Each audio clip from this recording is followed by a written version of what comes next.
Good morning. আপনারা সবাই কেমন আছেন? আশা করি সবাই ভালো আছেন, সুস্থ আছেন। তো সকাল হয়ে গেছে, দেখুন সকালের সিনারিটা শুধু একবার দেখুন।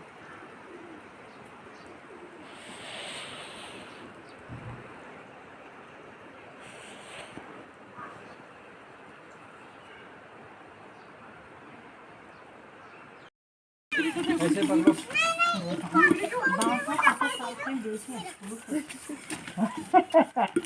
अब चाचू को मरना पड़ेगा।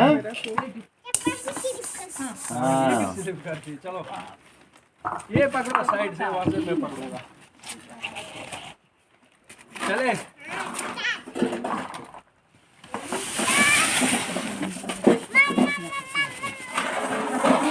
নমস্কার বন্ধুরা, আপনারা দেখছেন কাশ্মীর ডায়েরি।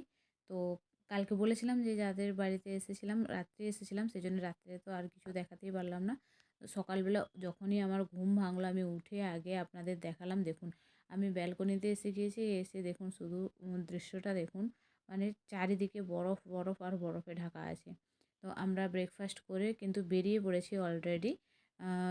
10টা, সাড়ে 10টার দিকে আমরা বেরিয়েছি, কারণ তার আগে রাস্তাতে এত বরফ ছিল। তো যতক্ষণ না রৌদ্র মানে ওঠে ততক্ষণ রাস্তাটা ক্লিয়ার হবে না আর কি। রাত্রে টেম্পারেচার ছিল -10। তো সেই জন্যে রাস্তাতে এত গাড়ি স্লিপ করছিল, তো গাড়ি তো আনাই যাচ্ছিল না। সকালে অনেক কষ্ট করে গাড়ি ওপর পর্যন্ত নিয়ে এসেছিলো। তো এখন আমরা বেরিয়ে পড়েছি, আমরা এখন যাচ্ছি শ্রীনগরের দিকে।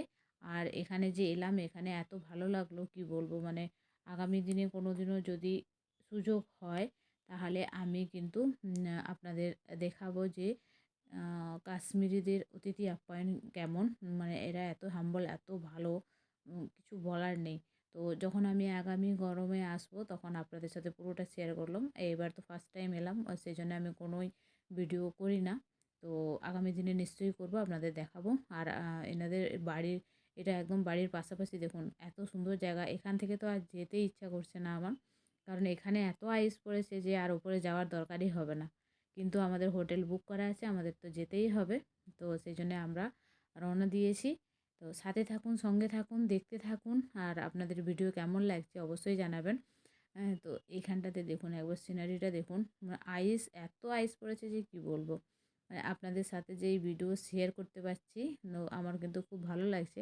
আর আপনারাও দেখুন, যারা যারা আসতে পারবেন তারা যদি আসেন তো দেখতে পাবেন কত আইস এখানে, কত ভালো লাগছে দেখতে।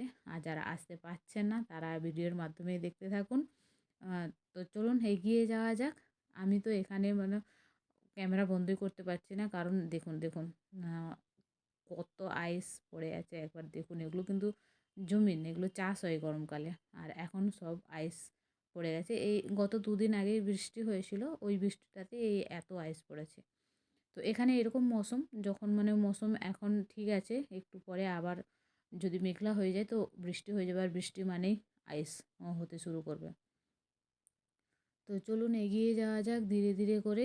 আমরা আপাতত যে গ্রামটা এখনও মানে পেরিয়ে যেতে পারছি না, কারণ রাস্তাটা সিঙ্গেল রাস্তা, আর উপরে আইস এত আছে, তো সেই জন্য একটু ধীরে ধীরেই যাচ্ছে গাড়ি। তো সঙ্গে থাকুন, দেখতে থাকুন। দেখা হচ্ছে আবার নেক্সট ভিডিওতে। তো আর অবশ্যই কমেন্ট শেয়ার করবেন কিন্তু, আর আমার পেজকে ফলো করবেন। এই দেখুন, এখান থেকে একটু টার্ন নিলেই আমরা মেন রোডে চলে আসবো আর কি। তো আজকের মতো টাটা, দেখা হচ্ছে নেক্সট ভিডিওতে। সবাই ভালো থাকবেন, সুস্থ থাকবেন, আশা করি আপনাদের খুব ভালো লাগবে।